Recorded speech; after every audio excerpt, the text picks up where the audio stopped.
Pa-intro ka talaga. Ganda ng ngiti ng mami ko at ang lola ko ay nagpupunas pa ng kanyang sipon. Dahil for today's video ay pupunta kami sa KCC Mall de Zamboanga. Dahil nagpapagot ang lahat sa bayat nyo. Ganito pala siya kasaya. Tingnan nyo. Uy, masaya na yan si mama na ganyan. Tira, dumating na kami sa KCC Mall de Zamboanga. It's raining and it's not shining. Kaya naisipan naming pumunta dito at dahil ang daming ribbons ng aking pamangkin na si Athena, paminsan na nga lang tayo umuwi, dapat may family bonding tayo, diba? Kita nyo naman, second honor yan. Dami pang ibang ribbons, wag kayo mana yan sa tita niya at ako yon.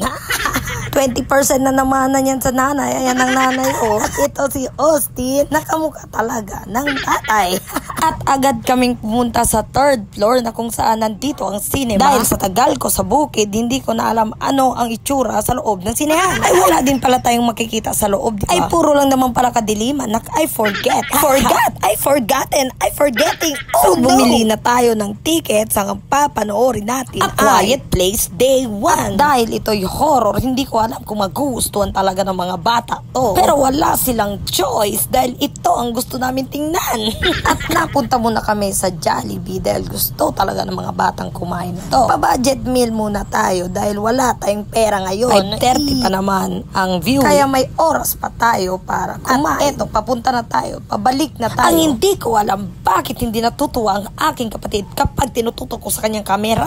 Saya! Ilang minuto na lang magsisimula na ang show. Hindi ko alam na may palibreng snacks pala si Casey. Ay hindi pala snacks, tubig lang pala. Kaya bumili kami ng snacks. Na alam kong hindi naman namin mauubos dahil horror ang film. Kakatuwang isipin na kahit sa gintong paraan lang ay masaya ang lahat. At nagkaroon pa rin kami ng oras para sa isa't isa. Huwag kayo, hugot na hugot ako doon. So eto na.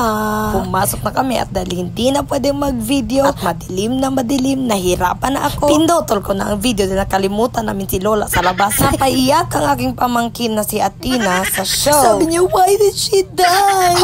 Horror na naging drama. At dahil natapos na nga kami dito, eto, at nag-video na ako ulit. Busy pala ako kaya tinake-over muna ng aking kapatid. At bumaba na nga kami para bilhin nilang kanilang kailangan bilhin. At habang kami nag-aantay, si Lola naman ay nag-crave ng leche flan na sabi naman namin ay bawal sa kanya. Pero dahil gusto niya, ay hala, pagbigyan, hala, yan ang sarap na sarap. Ay, takam na takam talaga. Ay, ayaw ng kasaba, ayaw ng lahat. Eh di leche flan talaga. O diba? Tuwang-tuwa din ang nanay ko sa kanyang kasaba. Ito talaga yung mga moments ng buhay mo na nakakatuwa dahil kasama mo ang mga mahal mo sa buhay. Na hindi naman parati nangyayari, lalo na sa adulting stage ka na. Kung kasama mo ang iyong mga magulang. Kaya dapat kung andyan sila sa tabi mo, bigyan mo sila ng oras. Pagtuunan mo ng pansin. Sa lahat ay mahalin mo sila at mag-family bonding. Dahil mahirap ang buhay at ang buhay ay weather lamang.